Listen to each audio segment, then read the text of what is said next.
And it's time to get real weird here and explore the wild and wacky library of the 3DO console, a disc-based home system first released in 1993 with intentions to become a multimedia powerhouse, but failed to get much traction, likely thanks to a troubled launch with limited hardware availability, a lack of games to start with, and a hefty price tag. Regardless, looking back at the full catalog of around 250 games, I've uncovered a few fascinating ones to share with you today, one per letter of the alphabet as we like to do in this overlooked series. Bear in mind, I'm not necessarily recommending each title here as a great game by any means, but I think each example in this list has at least something interesting going for it, especially for enthusiasts of FMV schlock, surreal jank, and cyborg armadillos.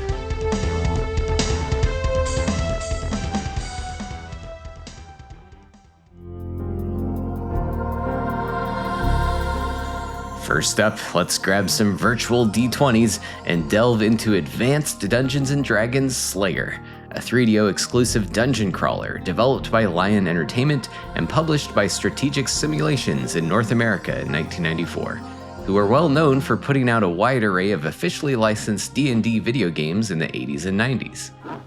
1994 would also see them be merged into the company Mindscape, who later published the European version of this, and T&E Soft would handle the Japanese release, simply titled Lost Dungeon.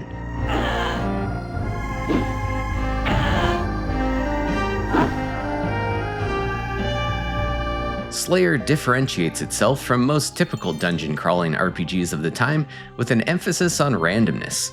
While you can choose from a handful of preset characters and a default dungeon to get started, Slayer shines in its capability to let you create a character from scratch, roll some stats, and get dropped into a randomly generated dungeon with each playthrough. During the gameplay, you can wander about in free-roaming 3D and engage in real-time combat with any monsters scattered about, find various items, food rations, and equipment, and ultimately find the key needed to open up the gateway to the next floor. The combat is pretty clunky, but it does make attempts to follow along with the rule set from 2nd edition tabletop AD&D. You'll also have to do some experimentation with the scrolls and items that you pick up, as you won't know the effects until you try them once. The equipment you find is all pretty generic: sword, axe, leather armor, and so on, so it's a little disappointing that the randomness didn't extend a bit into that department. It's also very much lacking in any kind of story. In theory, you could come up with your own in the true Dungeons & Dragons spirit, but it makes sense considering the format. It's really just a fun and quick dungeon dive that is highly customizable to your liking in terms of difficulty, with an endless supply of floor layouts. That comes with its own problems, of course, where certain seeds can produce situations on the extreme ends of absurdly easy or super confusing. Either way you roll it, it's undoubtedly a unique experience on the 3DO. Slayer would also get a sequel the following year called Deathkeep, which has similar gameplay but shifted gears into pre-made dungeons with more story and cinematic kind of stuff, and it wasn't quite as interesting to me personally, but it might be worth a look for dungeon crawling completionists.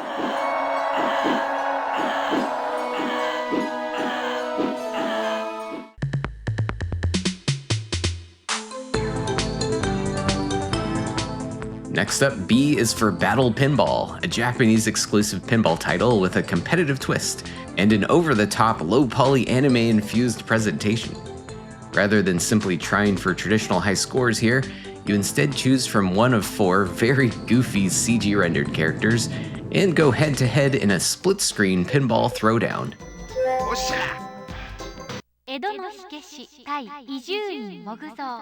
Each character has their own basic but unique table layout, and both sides will simultaneously keep their balls in play and rack up as many points as they can, and the highest score will determine the winner.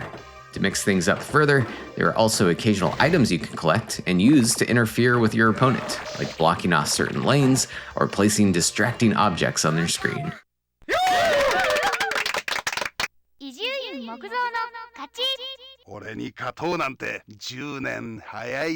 It can make for a pretty good 2-player experience, as long as you're both okay with some pretty jank physics and generic table layouts.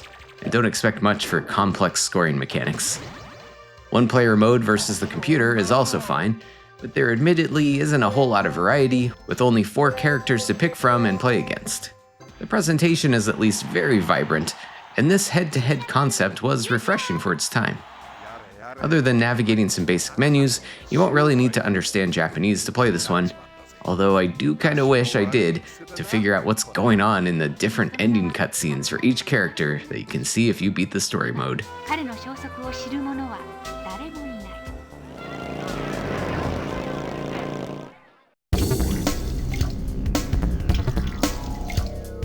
Okay, so here we have Cyberdillo, a game that affected me deeply during a recent full playthrough on stream.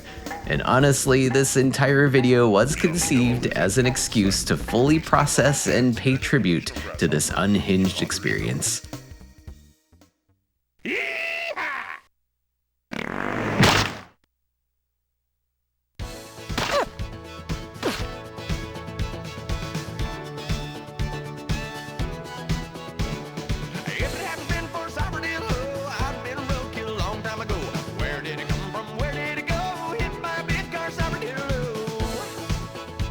Cyberdillo was unleashed into the world in 1996 for 3DO and PC, and developed by Pixel Technologies, a small team based out of Georgia that doesn't have much else on their resume other than a couple of interactive comic books and some programming work done on an FMV poker game called Cowboy Casino. Somehow, they were able to get funding to make Cyberdillo, surrounding the tale of an innocent armadillo hit by a car and inexplicably brought back to life as a cyborg armed with a plunger gun. From here, it's unclear if he's out for revenge or part of some sick and twisted experiment, but upon starting the game, you're immediately plopped into the first of 32 stages spread across 8 different levels, each with their own unique and generally absurd theming. The gameplay itself can essentially be described as a first-person shooter of the era, a Doom clone if you will, although I honestly get more Ken's Labyrinth vibes here from the vibrant and downright goofy aesthetic approach. You can strafe, look up and down, and have unlimited plunger ammo to fire off at the various wacky enemies that you run into, and your primary objective per stage is to navigate your way to a specific item, which essentially is just an exit door.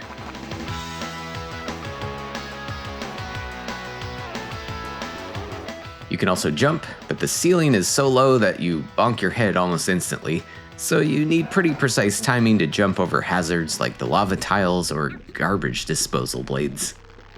The stages are somewhat maze-like and increase in complexity and size as the game goes on, and you'll often need to track down different colored keys in order to open up new areas. There's luckily a real-time map view that comes in handy, although it does not show any enemies on the screen while it's in use. Otherwise, you may also utilize a radar, which can be a big help to track nearby enemies, or these brutal spike ball things that rove around and can do crazy damage if you're not careful. You have a shield and a health meter, with the health meter and the restorative items actually changing and reflecting the current level's theme, like a funk meter for the disco stages, or cholesterol, or liquids for the stages that are seemingly piss-themed. I got that, give me shit. I got that, give me shit. So I guess that brings us to what keeps things here from being a boring cookie-cutter FPS. It's the wildly absurd ideas, crass humor, and cursed graphics. I guess we'll start with the enemies, ranging from aerosol spray cans with the number 69 prominently on the label, killer hot dogs, or these super annoying plant monster things with deadly puke projectiles. There are also some very strange limited-use sub-weapons you can get, from innocuous things like magic wands or billiard balls, or this, butt gun.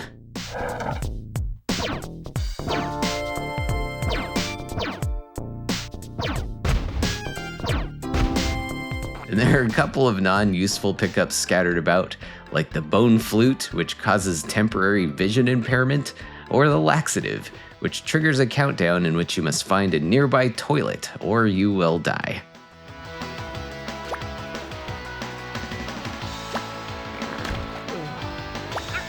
Even the game over screen is pretty cursed, dropping our dear dead Dillo into a parody image of the famous painting, The Death of Marat. And I'm not even sure I want to know what's going on behind the main menu screen here. And there's plenty more cursed artwork in the stages themselves as well. not only on the bewildering interlude screens, but in the wide variety of the wall tiles, transforming rooms into surreal spaces, disturbing hellscapes, or displaying more of the twisted and depraved humor from the dev team. Even some of the level exit items include things like dog butts or this beaver with gingivitis. It's really an onslaught on the senses, and to top things off, the game also gets surprisingly difficult. You only have one life, and plenty of enemies and hazards out there can kill you pretty fast, especially if you're low on your shield. And sometimes restorative pickups are few and far between, especially later in the game where difficulty balancing seems to be an afterthought. You can at least save, but it does retain the remaining shield and health that you have, and reloading a save still puts you at the beginning of the stage you are on. There are also 3 difficulty settings, but even finishing easy mode was a grueling challenge, and you'll need to put it on a harder setting if you want to see a special making of Cyberdillo video at the end of the game. Or you could just YouTube it, of course. Otherwise, don't expect any kind of satisfying conclusion or cool boss fight or anything. You really only get some stats of your playthrough before getting kicked back to the title screen. Man, that's a lot of plungers. And I'm not entirely sure what else to say here. I guess I'm still just baffled that this game got a commercial release at all. But maybe Panasonic was just getting desperate at this point for any intriguing software to put on the 3DO. But honestly, this game is functional. The 3D performs quite well through most of the game, and the frame rate can even be improved further if you're willing to tweak the screen size in the options mode. I'm getting some real Superman 64 flashbacks here with this tiny view. However, the gameplay is nothing special, and the level design and enemy behaviors can be pretty tedious to deal with. Where the game shines is its absurdity, so your mileage may vary on this one. Personally, it was a really fun game to livestream. And on a side note, I was recently accepted for a Twitch partnership while in the middle of the final stage, so Cyberdillo may be burned into my memory for a while thanks to that. Truly an unhinged trasher piece that I won't forget anytime soon. Oh my, of course it's during this game. Yeah, I guess we're just full-time Cyberdillo now. We're locked into Cyberdillo forever.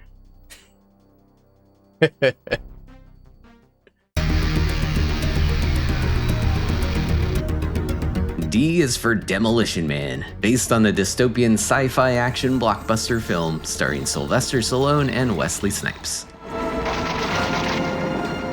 Maniac to catch her. While this license also saw releases on the Sega Genesis, Sega CD, and Super Nintendo, the 3DO version developed by Virgin Interactive is its own unique beast, with a wide array of different gameplay types in use, and plenty of full motion video to lean into the strength of the console's hardware.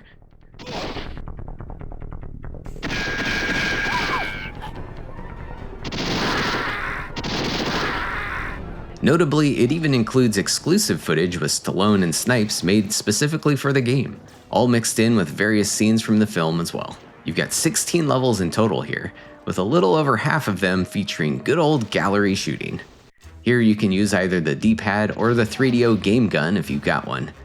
Expect lots of digitized bad guys popping out from behind crates and barrels, and lots of loud gunshots and explosions. Peppered throughout the rest of the game, you'll get into one-on-one fighting moments where you face off with Simon Phoenix in various situations, reminiscent of Mortal Kombat, but much clunkier and stripped down in complexity. There are also a couple of basic first-person shooter levels to navigate through, and a single driving stage as well. So there's lots of variety here, which is cool, but ultimately the quality is spread a bit thin across them all. It's still a pretty fun experience, especially if you're a fan of the film, and the FMV is pretty well presented, especially compared to what the Sega CD version was able to pull off. And not that it has much competition, but I'd go so far to say it's probably the best movie licensed game on the 3DO.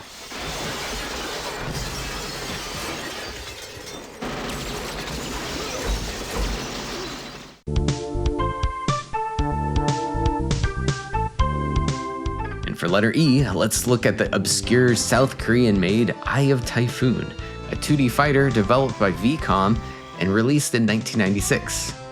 Following up on their first title, Fight Fever for the Neo Geo, Eye of the Typhoon continues with another round of Fatal Fury-inspired gameplay here. There was a Neo Geo version of this game planned, but it ended up cancelled and instead only released for the 3DO and DOS platforms.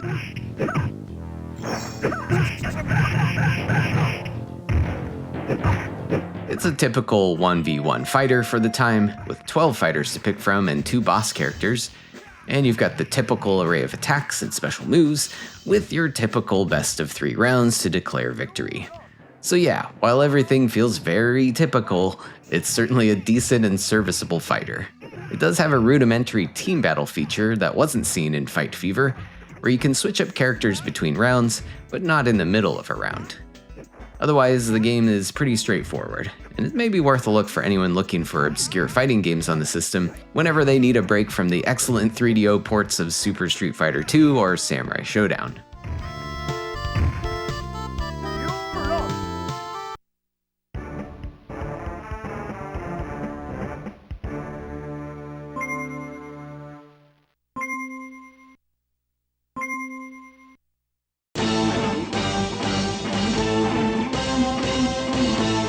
On another fighting-related tip here, we'll check out Foes of Ali, developed by Grey Matter and published exclusively on the 3DO by EA Sports in 1995. This one is notable in that it's considered an early example of a boxing game in a 3D environment, and a predecessor to EA's future Knockout Kings and Fight Night series. As you can probably guess, the game focuses on the storied career of Muhammad Ali, where you can either control him in historical matches against many of his real past opponents in the game's career mode, or you can set up exhibition matches or tournaments, playing as any of the included boxers. The career mode really puts some effort into the presentation of each fight, including lots of historical details and recounts of how the actual match went down. And a 4th round desperation left hook, which floored Clay. Clay made Cooper pay for those hits. A sharp right cut Cooper's eye in the 2nd round. A few of Ali's notable bouts are not featured, perhaps due to licensing issues, like a lack of George Foreman, for example, but you still get 9 other real-life boxers in the mix here. The gameplay itself maybe hasn't aged all that well. While this was surely an impressive technical feat at the time to present boxing in a 3D space like this, and certainly a visual step up from 1991's 4D sports boxing, I admittedly had a hard time connecting with the controls here. Maybe I'm missing something, but the fights are just really long, and my lack of patience resulted in a lot of flailing around and very unpredictable outcomes. Anyways, I guess you have to start somewhere, and it's interesting to see where Knockout Kings got its start and evolved into something much more approachable. 1,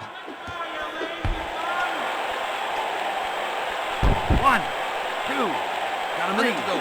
4, 5.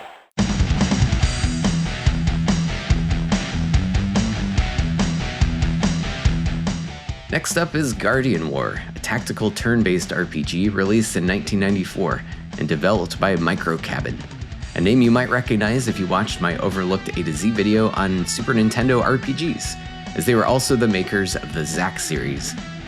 Notable at the time as an RPG going all in on a 3D rendered look for just about everything, behind Guardian War's low poly aesthetic is a straightforward but actually pretty fun little strategy RPG. You control a golem in service of a goddess battling against an evil lord, and there isn't much going on in terms of story beyond that, but you'll start out with an additional golem companion and begin to work your way through an overworld map full of isolated fields to explore, many of which loaded with monsters and loot. Combat is handled similarly to something like Shining Force once you get close enough to an enemy, as you can move around on the world's grid and select an attack or magical ability to use, and gain experience points for your victory.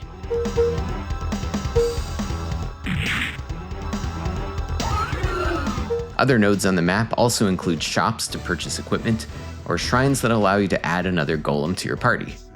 There's also a pretty wide range of ways you can customize your abilities as you level up, as you can choose to level up a variety of character classes per golem, leading to promoted versions of that class, or you can switch up classes and retain some of the skills learned from previous ones. For its time, this certainly was probably more impressive than it seems now, as it admittedly is looking pretty rough around the edges and doesn't feel very streamlined to play, but it's still probably one of the better RPGs on the console with surprising depth in its leveling systems. And at least the music slaps, so it may be worth a look if you're into the genre and in the mood for some good old grinding.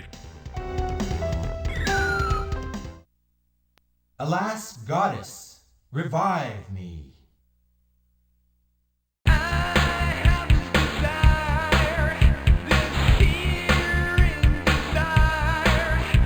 Now let's take a trip down to Hell, a point-and-click adventure game released for PC and 3DO in late 1994, with the original PC version developed by Take-Two Interactive, well before they became the gaming megacorp juggernaut behind 2K Games, Zynga, and Rockstar.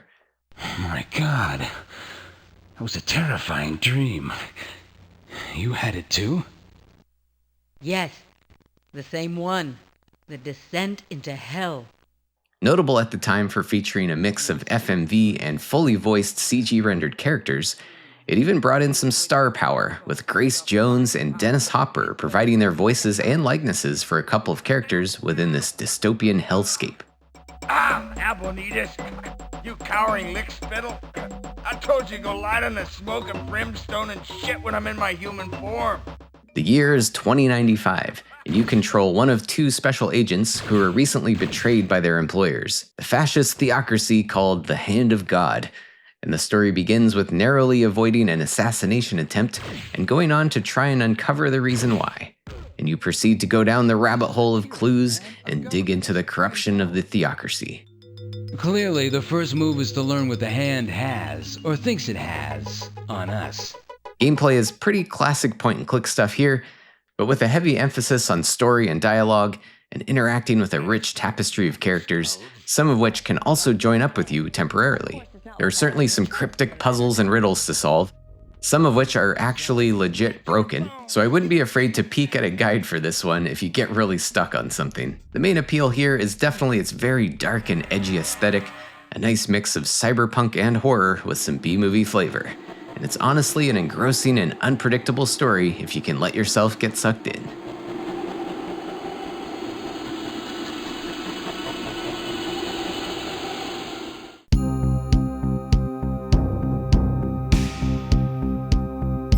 We'll continue the 90s cyberpunk goodness with the Snow Crash-inspired Immercenary, developed by 5 Miles Out and published by EA in 1995, exclusively on the 3DO. And much like the previously mentioned Hell, we have another actually intriguing and rather creative storyline here. Summarizing quickly, the year is 2004, and you play as a member of the Project for Intertemporal Communication, a team dedicated to stopping Perfect One, an operating system that has trapped a future humanity in an inescapable virtual reality. We haven't determined what happened yet, but be careful in this area. This is where we lost contact with number 4. Jacking into this universe gives the vibe of wandering a surreal ancient MMO or something, and with each journey into the system, you'll need to destroy other users, aka rhythms, and absorb their energy in hopes to get yourself powered up enough to take down the system core. The gameplay is kinda like a first-person shooter RPG hybrid, and even has some mild roguelike elements in play, as you'll die often, but continually return with hopefully improved attributes. You've got defense, which acts kind of like hit points or health, offense, which determines your attack power, and agility, which determines how long you can run around without needing a rest.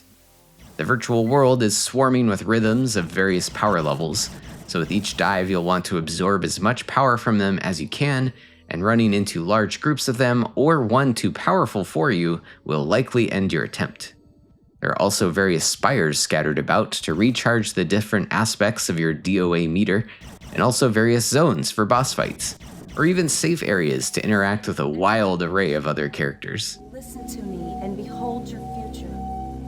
What you now know as virtual reality will in your future become a virtual Armageddon. It's a very cool concept and really unique for its time, and a fun time capsule of the era's viewpoint on what the future of virtual reality and the internet was shaping up to be. The controls and difficulty will definitely take some adapting to, however. Pressing up and down on the D-pad actually controls acceleration instead of direct movement. And instead of strafing, you can only take single side steps with each press of the shoulder buttons. So you feel more like you're sliding around on a frozen lake, all while trying to battle with tons of enemies and reaching the nearest recharge spire. If you can get down with this though, this is a very cool experience and a really memorable title on the 3DO, and of course has plenty of schlocky FMV fun in between runs and the NPC interactions.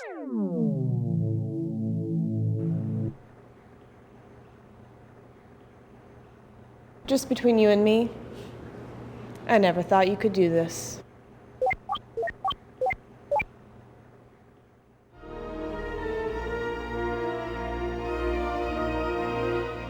Welcome to Jurassic Park Interactive, one of many video games based on the smash hit movie from 1993. The 3DO version stands out from the rest by being the first one to include actual footage from the movie, and the first game published by Universal Interactive Studios in 1994. The premise here basically has you manning this computer terminal where you can get an overview of the park, find a character in need of help, and then guide them to a safe egress. Some of the guests are main characters from the film, and while some of the original movie footage is used in cutscenes, the actors are swapped out with lookalikes here. Getting each park guest to an adjacent location on the map requires clearing one of 3 minigames of different genres. One being a driving sequence with a giant T-Rex on your tail, dodging debris and crashed vehicles on a rain-soaked roadway. Another being a shooting gallery section where you'll zap an onslaught of poison-spitting Dilophosauruses. And finally, you also get dropped into a first-person walking simulator where you must escape from some rather flat-looking velociraptors.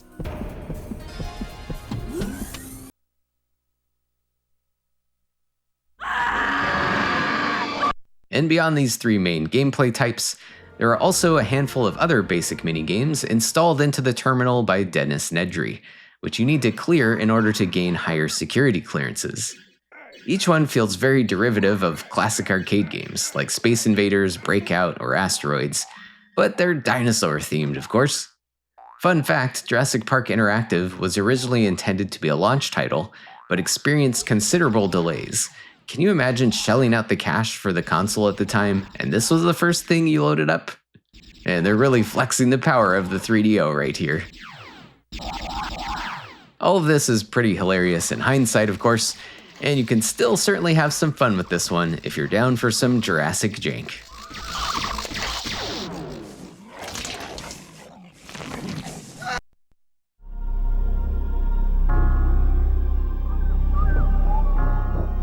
And for the letter K, it's Kurokishi no Kamen, a Japanese exclusive on the 3DO developed by Hummingbird Soft, and part of the dungeon-crawling Ghost Hunter series, which also includes La Place No Ma, a hidden gem of a title that has popped up a couple times here on the channel in my horror game videos covering the Super Famicom and PC Engine. Now up front I'll mention this doesn't have any English translation patch or anything, and it does have quite a lot of Japanese text and voice acting.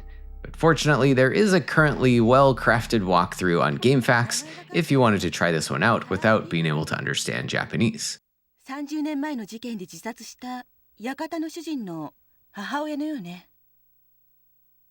おい、下を見てみろ。血が染み込んでいくわ。You and a team of 3 other ghost hunters in 1930s London are investigating an abandoned mansion after recent reports of supernatural disturbances, and can roam about in a first-person view, hoping to unravel the mysteries behind the dark past of the family that resided there. Core gameplay is pretty typical of dungeon-crawling RPGs, with occasional turn-based combat and restricted grid-based movement, although it's a bit on the simplistic side here, and certainly not as in-depth with its mechanics as La Place No Ma, if we're making comparisons within the Ghost Hunter series. It does feature plenty of voice acting and FMV moments to take advantage of the 3DO, however, and I haven't played too far into this one yet, but I'm definitely curious to explore deeper into this mansion eventually. 私はオカルト研究家のエドワードと言います。この館に妙なものが出るというので。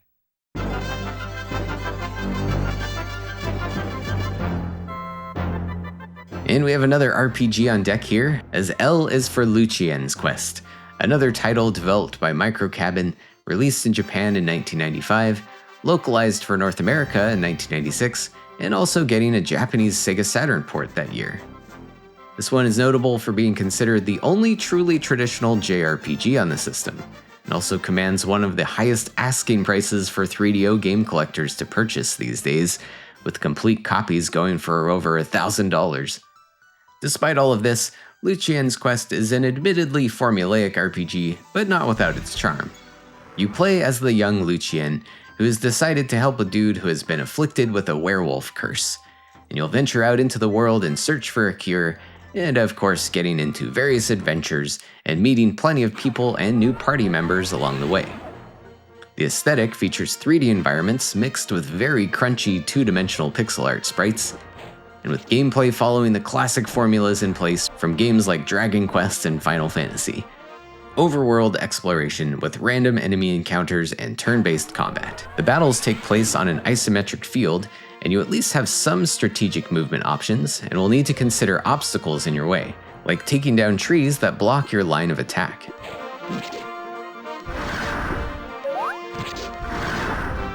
The game features day-night cycles as well, which as you can guess, will affect the capabilities of your lycanthropic pal. And as you explore, there are plenty of towns, shops, NPCs, and the usual suspects for the genre. Everything is pretty coherent and normal here. Ultimately, this seems like a very lighthearted and short experience that could really hit the spot for some of you if you're in the mood, and is balanced in a way that you won't need to spend a ton of time grinding out experience points. The localization is okay, maybe a bit on the childish side, but again, don't expect anything super innovative by any means.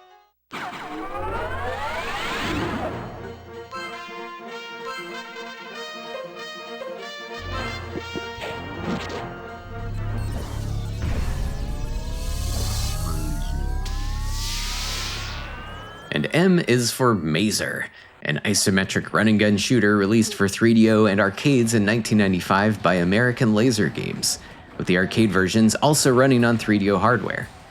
While American Laser Games would be more well known for their FMV light gun shooters like Mad Dog McCree and Drug Wars, and another title we'll dip into later in the video, Mazer instead attempts to build on the classic Robotron Smash TV formula a bit, but infusing it with the digitized aesthetic and chaotic jank of Pit Fighter. What could possibly go wrong?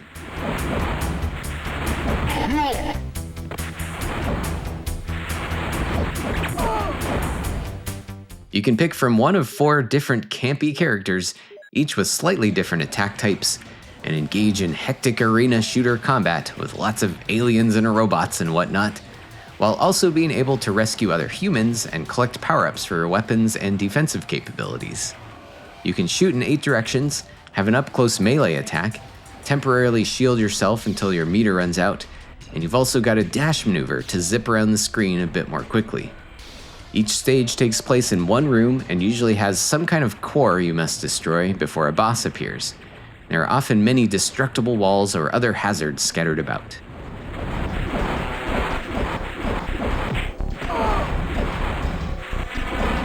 Now, I love a good top-down shooter, and I'm always down for some trashy B-movie vibes, so needless to say, I was kind of excited to try this one, and man, it is a hot mess.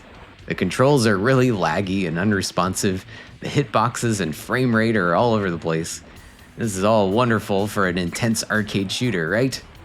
I guess if you love unabashedly bad and loud action games, you might get a few laughs out of this one. And it could be a fun challenge if you're tolerant of this kind of chaotic experience.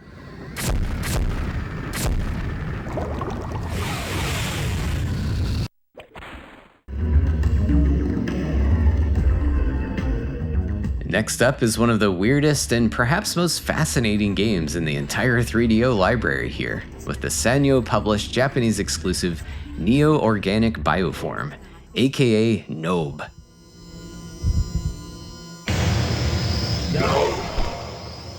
You can play as one of 7 mutants who have been captured by a corrupt corporation and must escape the research facility in an attempt to regain your human form.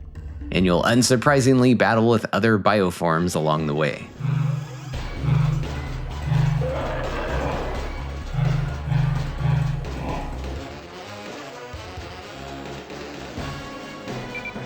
The gameplay is feeling rather mutated as well, as this is some kind of hybrid of a dungeon crawler mixed with highly convoluted rock, paper, scissors mechanics. and with battles presented like a turn-based one-on-one fighting game.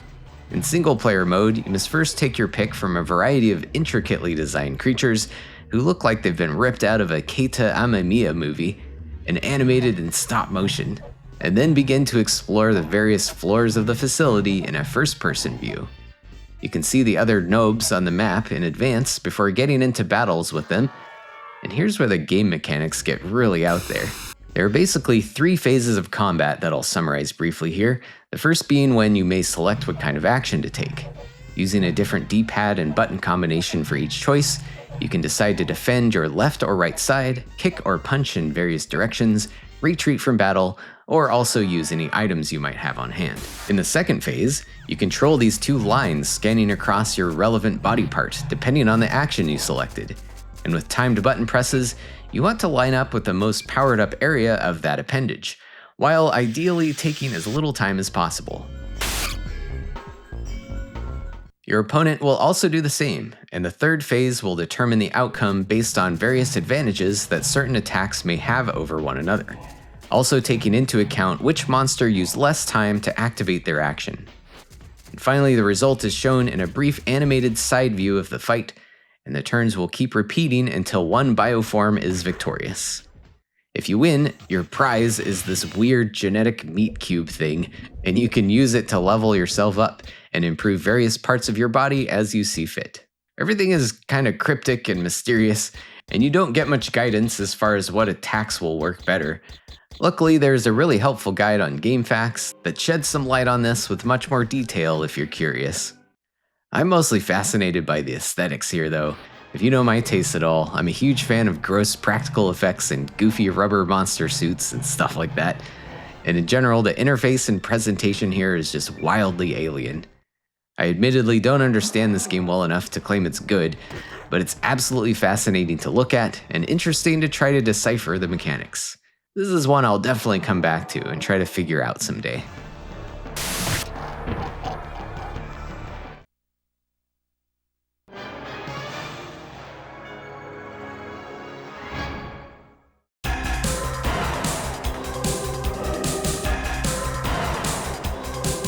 Buckle up for letter O and let's check out Off-World Interceptor, developed and published by Crystal Dynamics in 1994, and later re-released with some slight tweaks as Off-World Interceptor Extreme for the PlayStation and Saturn the following year. So here we've got a futuristic off-road vehicular combat game where you play the role of a bounty hunter collecting cash for chasing down intergalactic fugitives. The driving is kinda on rails, so you can't navigate in full 3D around the stages, but your vehicle can drive just about anywhere in front of you, regardless of the terrain's variability in steepness.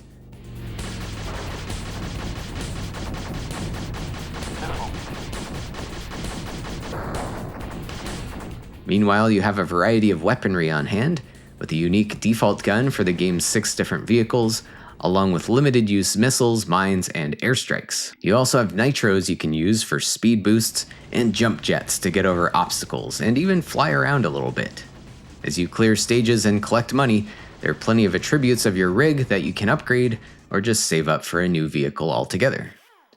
The controls take a little getting used to, but there's definitely some good arcade-style action to enjoy here, especially if you're looking for something a little bit Cruisin' USA and a little bit Road Blasters. You also get some grade B FMV cheese as well, although it does come pre-riffed with a couple of MST3K wannabe dudes providing cringe commentary and sleazy jokes throughout the cutscenes. So this grasshopper walks into a bar. Yeah? And the bartender says, "We've got a drink named after you," and the grasshopper says, "You've got a drink named Steve?"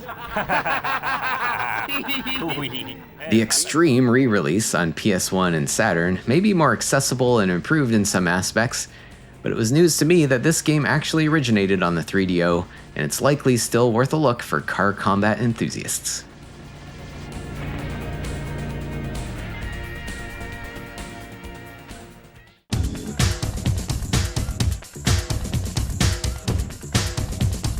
And P is for Pétanque, and another pinball title here developed by PF Magic, although this one would flip the genre on its head a bit by going full 3D and putting you in control of the ball. Or maybe more accurately, let's call it a UFO puck-like thing. There are 3 different boards to pick from: the Love Room, Surf Room, and Disaster Room, and all of them dripping with 90s attitude and irreverent and excessive use of goofy old stock footage. How's the water? Bomber! Nothing but ankle slappers! The 3 boards can also be connected together into a larger metagame mode, where you must clear the main objective in the table in order to travel to a nexus point and navigate to another room. But ultimately, in true pinball tradition, you're just mainly trying to get high scores. But what is certainly not traditional here is the perspective and the controls, as you use the D-pad to point your puck in a certain direction and can use a button to boost yourself forward in attempts to hit whatever target or ramp you're shooting for. You only have so much boost power though, and will need to hit little recharge pads to get it back. Otherwise, you might find yourself draining out.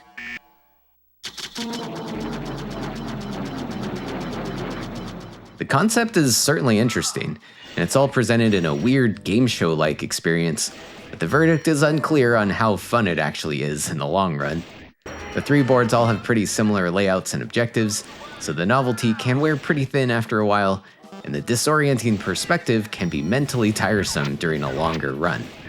But still, as a big pinball fan myself, I can appreciate some fresh experimental approaches on the medium, and Patonk certainly tried to do something new here.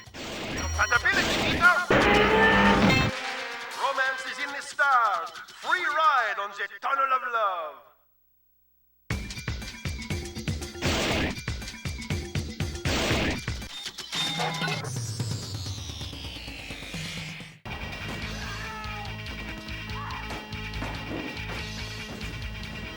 And Crazy Taxi meets Death Race in our game for letter Q, Quarantine, developed by Image Excel and published by GameTech for DOS and the 3DO. And this also saw releases for PS1 and Saturn in Japan. The premise here takes place in Chemo City, a crime-ravaged area driven further into despair by the corrupt Omnicorp, who promised to clean up the place by building a giant wall around it as a defensive measure, instead trapping everyone inside like prisoners. To make matters worse, they taint the city's water supply with chemicals intended to pacify the population, but of course it makes half of them murderously insane.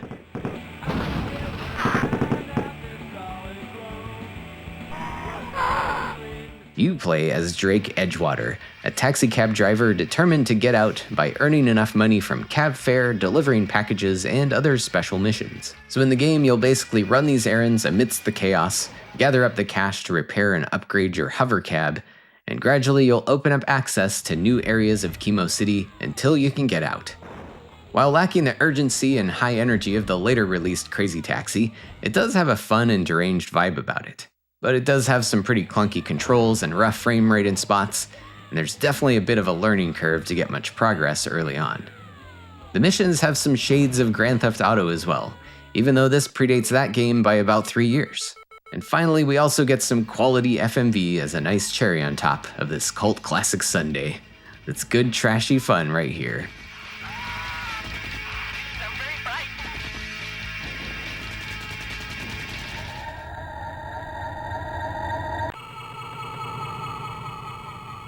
And R is for Robinson's Requiem, developed by Silmaris, a sci-fi survival adventure originally made for the Amiga, Atari ST, and Atari Falcon computers in 1994, and eventually receiving ports to PC, Mac, and the 3DO.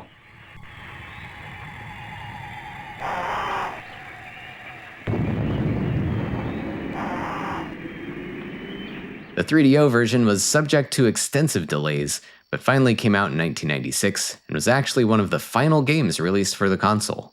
The game takes place in 2163, opening up with a crash landing on an alien planet as your ship was sabotaged to avoid you bringing back foreign viruses to an already overpopulated home planet. You can wander around in full 3D in a large open world with a rather dense and complex interface that you can control, utilizing a free-roaming mouse cursor to interact with your environs and take all sorts of actions needed for survival. If you love micromanaging and analyzing various bits of data, there seems to be plenty to keep track of and maintain here as you wander this hostile planet. But a common complaint of this game is a rough learning curve to get a handle on all of this. Greetings, Treplev. Welcome to my holiday cap. It's not exactly the Carnival of World Exploration. You'll soon get to understand the house rules here. It's every man for himself. And you're on my territory! Now, after quite a lot of roaming around, I at least found somebody to punch in the face. Little victories. This one certainly has potential for fans of the survival genre, but I have to wonder if it's better suited for one of the computer platforms. Notably, the original Atari and Amiga versions have voxel-rendered landscapes, while the 3DO uses polygons. There's also a Jaguar CD port planned, and ultimately canceled, but it did get a homebrew release in 2011.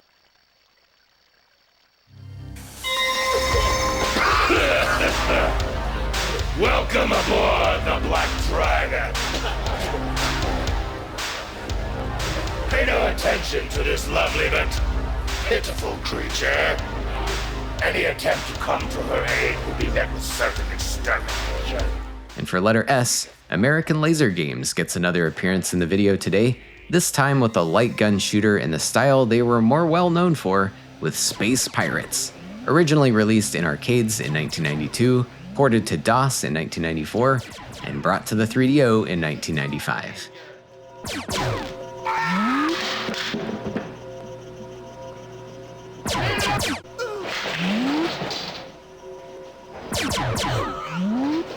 The format is much like their other straightforward gallery shooters, with everything driven by FMV footage and shooting bad guys. Here you play as a Star Ranger who picks up a distress call and embarks to save a starship being overtaken by space pirates. And you'll eventually assemble the various pieces needed to build a star splitter cannon and finally take down these guys and their evil captain for good. Be careful, Ranger. The energy level is getting critical. The gameplay is exactly what you would expect here. Shoot the bad guys, don't shoot the good guys, and shoot off screen to reload your laser energy. Hit detection is often questionable, but there are at least plenty of control choices on the 3DO, as you can use the D-pad, game gun, or a 3DO mouse. Shallow gameplay aside, the real draw here is definitely the cheesy video clips and Oscar-worthy acting, so grab some popcorn and have some mindless fun. We have a customer. For the sand, Mr. Pat? Or could it be? In search of a crystal. With only a pistol. Then he's mad, Madam Potts. No, that's me. You're in danger, Star Ranger. Make every shot count. Live from the Palindrome, it's time to get twisted with your host, Twink Tisdale. And it's time to get twisted with Twisted, the game show, a 3DO exclusive party game released in 1993, developed by Studio 3DO and published by Electronic Arts. You and up to 3 players are dropped into this fictional game show where you must roll the cyber die to advance up this helix-shaped game board, compete in various minigames, and hopefully reach the end and win a trip to reality. There are 6 characters to pick from, all with their own little video clips peppered in throughout the game, ranging from a used car salesman with an adorable doggo, to a militarized fitness instructor, to a fez-wearing Pez dispenser. Give these our chance. What do you say? Aren't they just wonderful? The mini-games include things like your standard trivia quiz kind of stuff, and lots of goofy matching type games, or rearranging tiles of a moving video clip.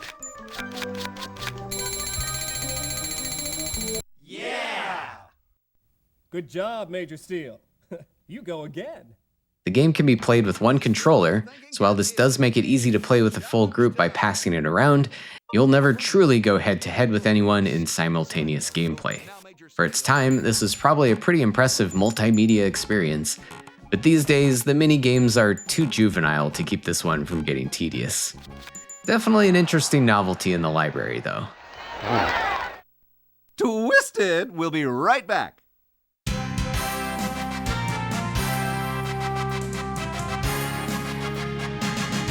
And U is for the Japanese exclusive Ultraman Powered, developed by Tosei and published by Bandai in 1994, and based on the TV series running at that time, also known as Ultraman the Ultimate Hero. The game version utilizes quite a lot of footage from the show to propel the story forward, with the actual gameplay mostly consisting of one-on-one fighting.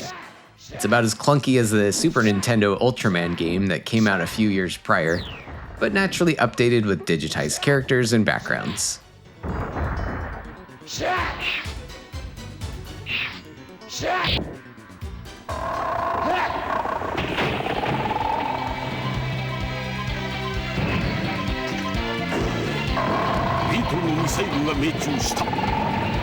There are also occasional rail shooting sections where you control a human fighter pilot that can do a little extra damage to your opponents before Ultraman finishes them off. I can't say this one feels great to play, but it's still some good janky fun for kaiju or tokusatsu fans. And it also has a 2-player versus mode, which is probably the best way to enjoy this one after you've seen all the great video footage in the 1-player story mode. Now, when can we get this in EVO?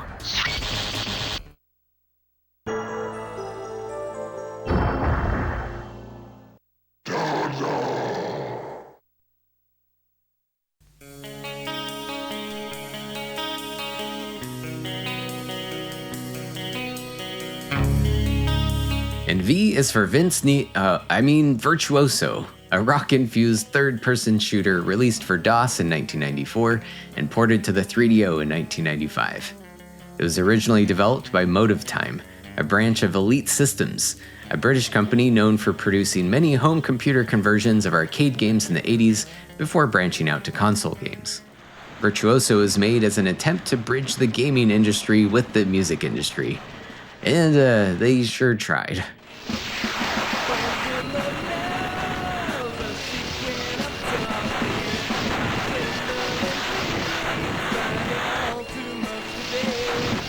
The publisher of Virtuoso on the 3DO depends on the region, but Data East junkies like myself might notice this as being their only involvement with a 3DO title with their release of this in North America. The premise here is admittedly thin. You play as a rock star settling in for the night after a gig by donning your VR headset and diving into this virtual world. It really doesn't get any deeper than that. You play as this Dog the Bounty Hunter looking guy who is just playing a video game.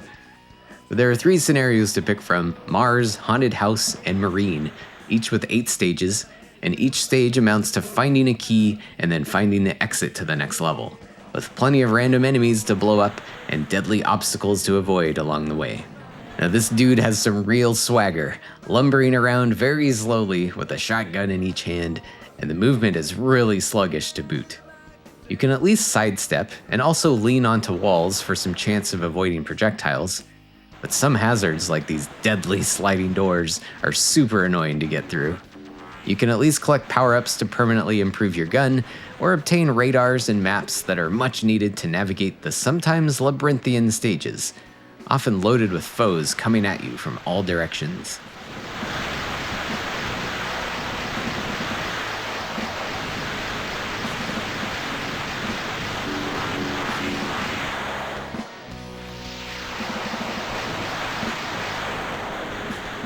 Virtuoso is definitely on the difficult side. Even its easy mode is pretty brutal, and your one single save file does retain the amount of remaining health and lives you have at the start of each stage. You can at least play the scenarios out of order, but don't expect much in terms of an ending or story resolution, and very sadly, there isn't any FMV here. Objectively, this is bad, but with the right mindset, everything here is still pretty hilarious and awesome, and some of the environments actually look quite striking in certain moments, and the gameplay manages to feel somewhat tense at times, if you can come to grips with the sludgy movement. Top it off with the tie-dyed Suicide soundtrack, which might have been the dev's favorite local garage band, and you've got a real stinky slice of grungy gaming to experience here.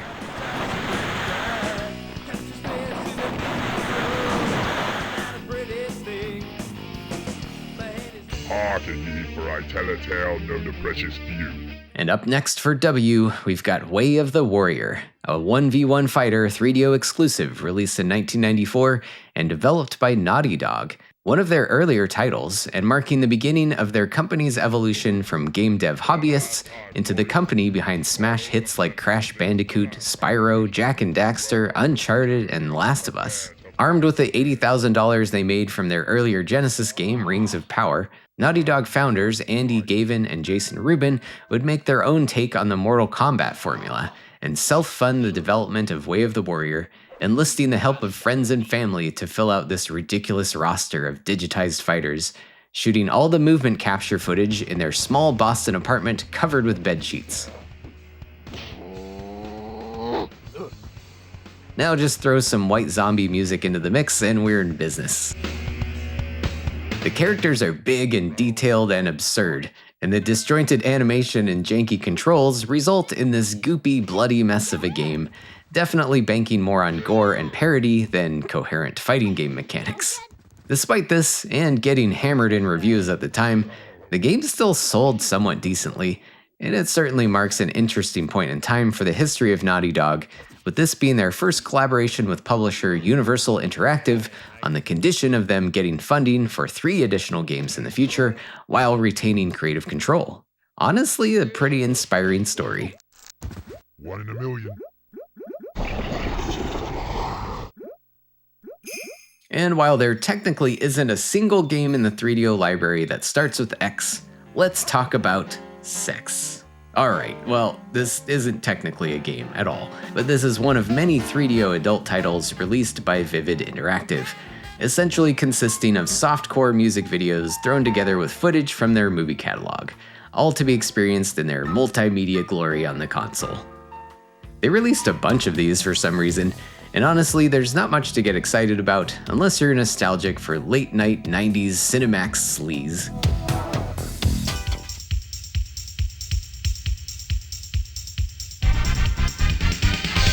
The letter Y brings one of a few different Yu Yu Hakusho games based on the anime series, this version unsurprisingly being another one-on-one fighting game, co-developed by Hudson Soft and Tosei.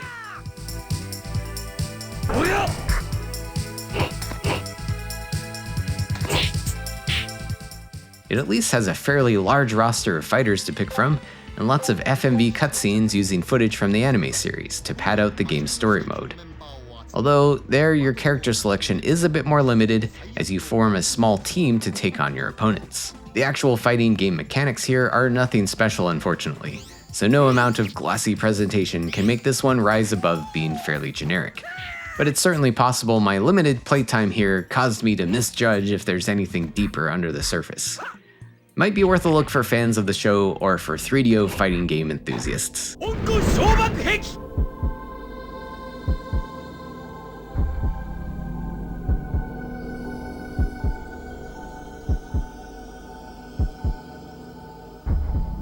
Welcome back to Game Show, a presentation of Bizarnian state-run television. I am your host, Comrade Host.